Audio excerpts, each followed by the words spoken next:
Construction is still going on at the airport. It's supposed to wrap up around October. Now, Syracuse is just the second location in upstate New York to launch Uber Eats, and Uber Eats will cover the university's campus, downtown, the north side, as well as DeWitt.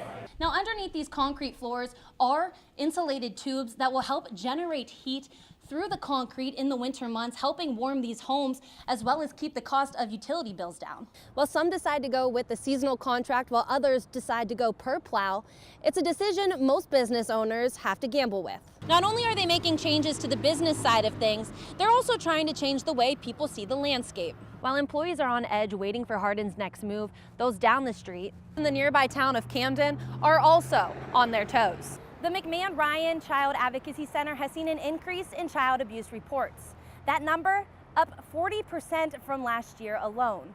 That's right, guys. About 8,000 Starbucks across the country shut their doors this afternoon to train about 175,000 of its employees. The company tweeted out this morning, for several hours this afternoon, we will close stores and offices to discuss how to make Starbucks a place where all people feel welcome. Their customers also took to social media to explain the importance of the anti-bias training, including "Bravo Starbucks, I appreciate that you know the conversation has to start somewhere."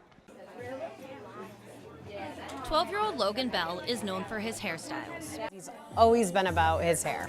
He's very trendy. He wants the latest and greatest styles. After seeing a new hairstyle on Facebook in November, his hairdresser, Heather Young, shared it with his mom to see if he would like it. He loved it. And after 3 hours at the salon, he had his latest due, which Young then asked him to name. With Combatant Bleu, which is Blue Fighter. A week later, Combatant Blue took on a different meaning. And I thought he had a respiratory virus. And after a visit to the doctor, they found out it was lymphoma. It's a shock. It's a shock because you wonder, like, why him? But just like his hairdo, Logan is a fighter. And that's exactly what he's been doing for the past 3 months. He still has his new hair. He's been pulled out of school for treatments. And it's easy to feel so isolated that you feel like people have forgotten about you. But no one has. Numerous raffles were donated from friends and customers and family members, strangers. Especially longtime friend, Young. He's great, his family's great, and it's just, I'm very fortunate to be able to help them. For 4 hours on Sunday, the salon she works at held a cut-a-thon. 100% of today goes all to the Bell family. Customers donated by getting their hair cut, their nails done, or by purchasing basket raffle tickets. They could even get some blue streaks put in to match Logan. Look at the hair. Do you love that? Customers can even enter for a chance to win Logan's signature haircut. And while the donations are helpful, I appreciate it. the Bell family is thankful for so much more. We just can't say enough about what the community has done for us. The least I could do for them, you know? I wish I could change what they're going through, but I can't, so I feel this is the only thing I can do. Brooke Meenachan, NCC News. Brooke Meenachan is live in Baldwinsville, where dozens of golfers teed up to help make those wishes come true. Yeah, Zach, and it turned out to be a beautiful day here in Baldwinsville at the Timberbanks Golf Course. But that wasn't the case earlier this morning, where golfers were hit with a little bit of rain, but their wishes for sunny skies definitely came true, as will the wishes of the children in need. The 31st annual Make-A-Wish Open teed off with dozens of golfers from around the community to help raise money for children in need. They could golf in any tournament, any Monday of the summer, but the fact that they stay committed to Make-A-Wish and they know the difference they're making in the lives of the kids we serve is pretty extraordinary. Golfers enjoyed 18 holes of golf, along with raffles, contests, prizes, and even got to hear from one of the Make-A-Wish kids. That's what brings it all home. The kids stay involved and they'll tell you the impact that the Wish had on their life. Kids like Clayton Chandler. It means so much because I know that the outcome could have been very different for me. Chandler was a toddler when he was diagnosed with T-cell non-Hodgkin's lymphoma.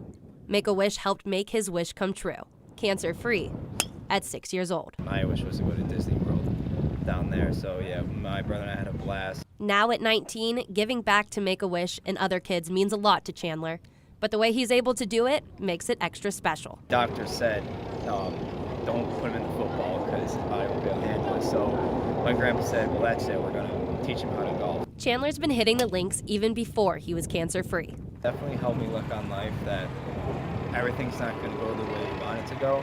Yeah, I want this shot to be good, but that doesn't mean it's going to be good. And when it turns out good, great, and when it turns out bad, oh well. Like my dad said, you have one bad hole, you have 8 more to go. Now I'm told that an average cost of a wish is about $12,000, so this golf outing will definitely help alleviate the cost of that. And it's only one of several golf outings throughout the year for Central New York's Make-A-Wish Foundation, the next one being next Monday in Binghamton. Reporting live from Baldwinsville, I'm Brooke Meenachan. I'm standing in front of the Wall of Remembrance, where earlier this week I talked to one scholar who was chosen to honor one of the students killed in the terrorist attack nearly 30 years ago. Now that scholar tells me learning about the life of that student has been a privilege. Being chosen to represent the life of somebody that was so incredible as Nick was is an extremely humbling experience. It doesn't feel like I deserve to be the person that does that. Jacob Gadetsis is just one of 35 scholars chosen to represent one of the 35 students killed in the Pan Am Flight 103 terrorist attack in 1988. He was paired with Nicholas Vrenos, a junior who was studying photography. For Jacob, it's more than just flipping through the archives of Nick's life in Byrd Library. He's drawn to his story, as if he knew him personally. He reminds me of my best friend at the university, Chase.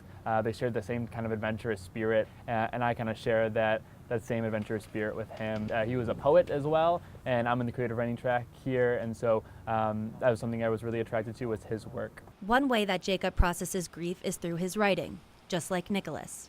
And the way that Nick wrote his poems, he was very attached to the small details of life and tried to explain the mystery of it. There's one that stands out to him more than others. The basic premise is that there's a plumage of fire in the air, and there's a line that says something like, and it gave meaning to my life. And so it feels very, I don't know, it feels very connected to the tragedy. The tragedy and the students killed during it is something Jacob says should never be forgotten. They were just like all of us, right? Like the people that you were sitting next to in class, your sorority sister, the SA vice president. And if we really are an orange family here, then we should remember the people that we unfortunately lost in one of the worst terrorist attacks in American history.